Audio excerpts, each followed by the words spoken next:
I'm going to give you a little bit of an update with my love life right now, which is pretty absent.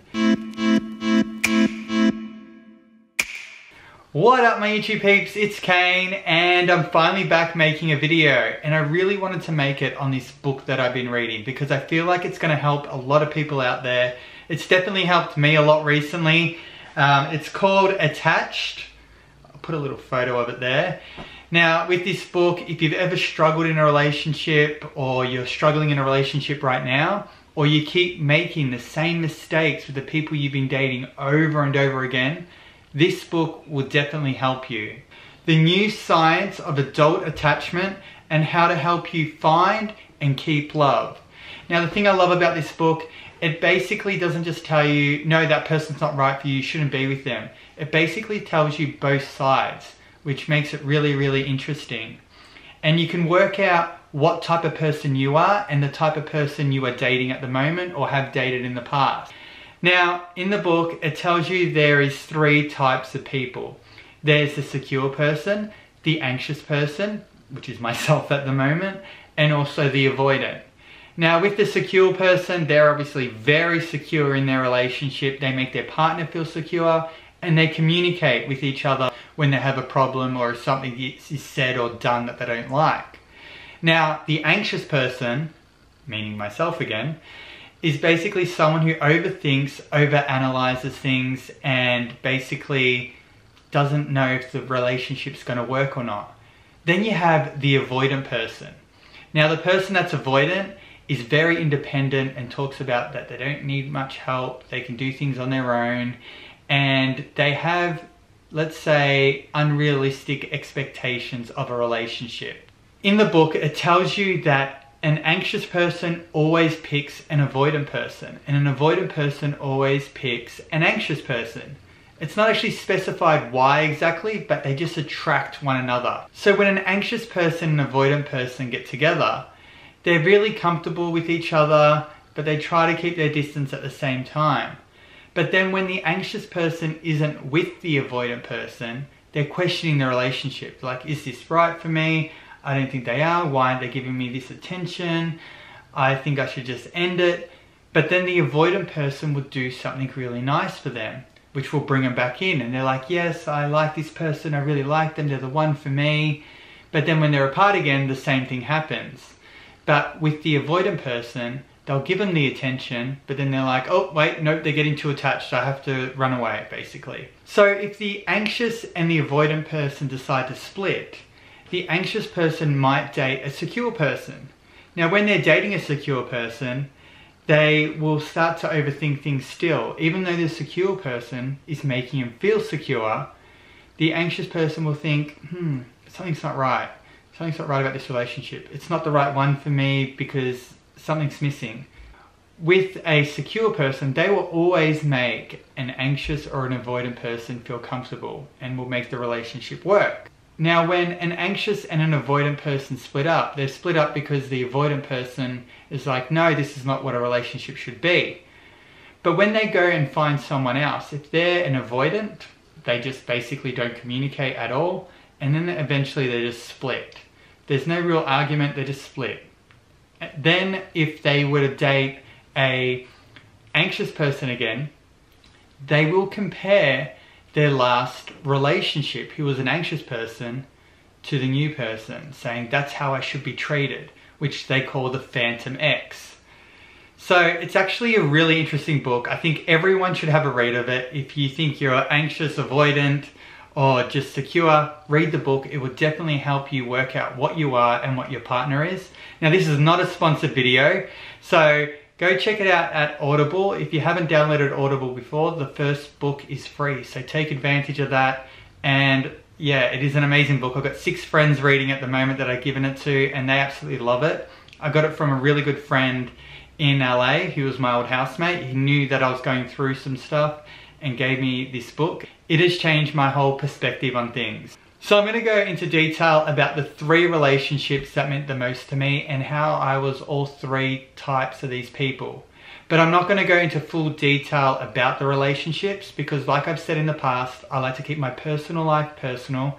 I don't really like to share it on social media. I will a little bit, but not too much, because I find that can ruin the relationship and it makes it seem fake. But I'm not going to go into full detail about that. That's a different topic altogether. I'm not going to mention the people's names as well. I'm going to call them number 1, number 2, and number 3 in that order. And I know a lot of people are going to say, Kane, you're always posting on social media someone that you're dating. No, the person you're referring to on my Instagram story, that is my best friend. I call him my bae. We have been through a lot together over the last few months, and we've been helping each other out by helping each other move on from our past relationships and helping each other deal with it in talking to them as well. So that person is my best friend, and we are super close, but he's my bae before anyone else because I love him to death. He's an amazing guy. So that's enough about that. Let's get straight into it. So number 1, I have mentioned in a video in the past, and it was the ex-fiance. So when I met number 1, we were very, very secure with each other. And when I came back to Australia, we were still together for a few more months. And I was very secure. I trusted him, he trusted me, and there was nothing to worry about. It was like a fairy tale. But then all of a sudden, it ended, which made me very, very avoidant. So a year went by, and then I went back to LA, and I met someone else. And this guy, I thought, yeah, I could see some potential here. But he was very anxious, which made me very avoidant because I didn't want to get hurt. And because I was an avoidant person, I would always compare him to number 1, the Phantom X. Now, with the Phantom X, that's what avoidant people do. They just basically compare him to their previous partner. And that's what I was doing. I'm like, he's not doing this, he's not doing that. Even though this guy seemed pretty right for me, I did keep him around because I did like his company and I could see something there. But there was things that would bug me and I wouldn't actually speak up about it. And I know if we communicated, it would have helped a lot. But when I was coming back to Australia, he wanted to do the distance thing. And I was like, I'm not going down that road again. I've been through that. I'm just going to end it. And I still cared for this guy a lot, but I was like, nah, can't do it. So when I got back from LA, I was still very avoidant. And when I would try to date people, I'd either be very anxious at the start and then become very avoidant very quickly. So last year I went back to LA and I actually caught up with number 1 and we sorted out all our issues, and now we are actually friends. We still love each other to death, but in a different way. And we know we'll always be there for one another. When I was coming back from LA last year, I was actually a real mess. I'd actually hit rock bottom. I didn't know when I was going to work next. And I had no money. I was broke. I was paying bills. I was in debt massively. And yeah, I hit rock bottom. But before I mention number 3, I just want to say something which is probably going to be oversharing. But when I'm single, I can casually hook up with someone and feel nothing. And I can do this a lot, and I'm not ashamed of it because everyone does it. It's normal these days, a casual hookup. So I just wanted to say that, and I don't know why I said that, but now I've said it. But anyway, let's get into number 3. So like I said, I got back to Australia. I didn't want to be back. I didn't want to come home. I just was finally sorting out my LA life and I didn't want to come back. So when I got back to Australia, I met number 3 within the first week.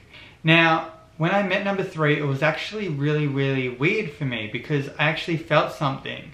Because like I said, I could casually hook up with someone and not feel anything. With him, I felt something and it felt weird. It kind of felt like how I felt with number 1. And I kind of felt it with number 2 a little bit, but it was different. It felt really strong. And with number 3, he felt something as well. And we started hanging out a lot. So we started hanging out nearly every single day. It made me very anxious because I wanted to see what he was doing. And I didn't know what he was now looking back at the time. I don't know if he was an anxious person as well. So we'd chat all the time. We'd hang out every day. But then I was getting a bit worried. I was like, no, Kane, you're gonna get attached. No, no, no. So I went back to LA for a couple of weeks. And when I went back to LA, all I could think about was him. And I just wanted to be with him. I didn't want to be in LA. Then I got back from LA and we still saw each other every single day, but we only connected on a physical level. And at the time, I was very anxious and I feel like he was too. And then we started to get to know each other on a mental level. But then as we got to know each other on a mental level, we'd start to bicker a little bit, whether we're at the gym or doing something. And because we didn't communicate how we were both feeling, I feel like he became avoidant and I was becoming very, very anxious. I started to work and we realized that we saw each other way too much and we both just needed to keep a little bit of space. I would basically leave him and be like, I need to end this, it's not right, it doesn't feel right. But we both decided to end it on a mutual level because we both couldn't connect on that mental level. It was only physical. But yeah, that's how I was all three. Now, how the book's helping me now, I'm going to give you a little bit of an update with my love life right now, which is pretty absent. But number 3 is still on my mind a lot because, like I said, I hadn't felt something like that in a very, very long time since number 1. So when number 3 and I decided to end things, we decided to become friends. There was a few bumps along the way, but we ended up talking and communicating with things that would upset us or annoy us about each other. And by doing that, we became good friends. And we started hanging out every now and again and we saw each other just as friends. But he knew I cared a lot about him still, but it was slightly different because I saw him as just a friend, but who I cared about a lot. But every time I saw him, I felt like he was hurting about something, like he was going through his own things, and you know, it was fine that he didn't want to share everything, but when he did open up, I could feel his pain and I wanted to be there for him. A couple of weeks ago, we hadn't seen each other in a week, and when we caught up, I could see that he was a little bit down, like he was worried because he was losing muscle and he was getting smaller, and I thought, you know what, come to the gym that I work out and we can train together. Now in the past when we trained together, we'd bicker a lot. And this time it was different. It was really, really good. We could have a conversation, we'd laugh, we'd giggle, and I finally saw him smile, which I hadn't seen in a really long time, and it made me super happy. When he left, I thought, wow, that was a really nice day, and we could actually work out together, and we could give each other advice on how to do an exercise correctly, or, you know, fix each other's technique, and there was no bickering, and it was really, really nice. I'm like, wow, this is really nice. I really like this. Then I asked him to come to the gym the next day because I thought, you know what, he had a really good time. He was getting his fitness back up. I saw him happy. I'm going to ask him to come again, make him smile again, because that made me smile. Then the next day when he came to the gym, he was super happy again, and we were chatting and, you know, opening up to each other about things, and it was really, really nice. Then he mentioned someone that he saw the day before who we both find very, very interesting. And when I say that, I mean that in a sarcastic way. And then I said something about that person. And when I said it to him, he was very, very shocked and he couldn't believe what I just said. And I could tell that it was hurting him, what I told him about that person. And it wasn't bitching in a way, so I don't think it's anything like that. But I'm not going to go into detail what it was. But he was trying to play it off like it, you know, it didn't bother him, but I could tell it was actually hurting him. And that was hurting me. I was like, oh, I feel bad for what I said. Then after that, I ended up changing the subject and everything was fine again. It was really, really good. He left the gym and I was just super happy. And I was just like, oh my God, I feel like I'm finally connecting with him on a mental level. And I think I like him again, and it's starting to hurt. And I'm like, I can't put myself through this again. It's too painful. So I ended up literally messaging him saying, can we please just catch up right now again? And I went up and caught up with him, and I had to say to him, I'm getting feelings for you again and I can't be around you because I can't put myself through that again. And it made it harder because I know he was interested in someone else and I wanted to give it another shot, and I still want to give it another shot, but I can't do that if he's interested in someone else. But yeah, he knows that I care for him, and I told him I can't be around him because it just hurt too much. And he understood. Yeah, we haven't spoken in the last couple of weeks and it has been hard, and I do miss him a lot and I do want to speak to him. And even last week I overheard something and the first thing I wanted to do was call him to see if he was okay, or, you know, but I can't be there for him if he doesn't want to be with me. So I can't just keep getting myself hurt. But yeah, I'm trying to get through it, and it's just day by day I've got to get through it. But life in general, my life is going really, really well at the moment. I love my new job. I've got an amazing group of friends. My family's great.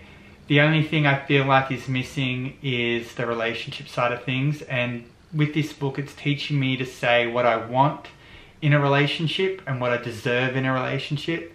And when you're on a date, to say what you want. Do not just compromise because you think you might like this person. But yeah, guys, I hope you enjoyed this video. I know it might be a little bit long, but please give it a thumbs up. Subscribe to my YouTube channel. I don't know when I'll put my next video up, but it will go up. And leave me a comment down below if you've read this book in the past, or you're currently reading it, or you're gonna read it.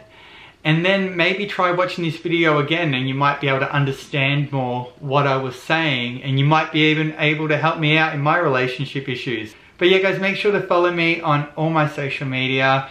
You can follow me at Instagram. That's where I do most of my regular stuff. And I know I've been a little bit absent on my Instagram story lately, and I do apologize for that. I have been just chilling out. I just wanted to take a little break. But I wanted to also thank you guys, and the reason I made this video was because so many people had reached out to me saying that I've helped them in their past relationships.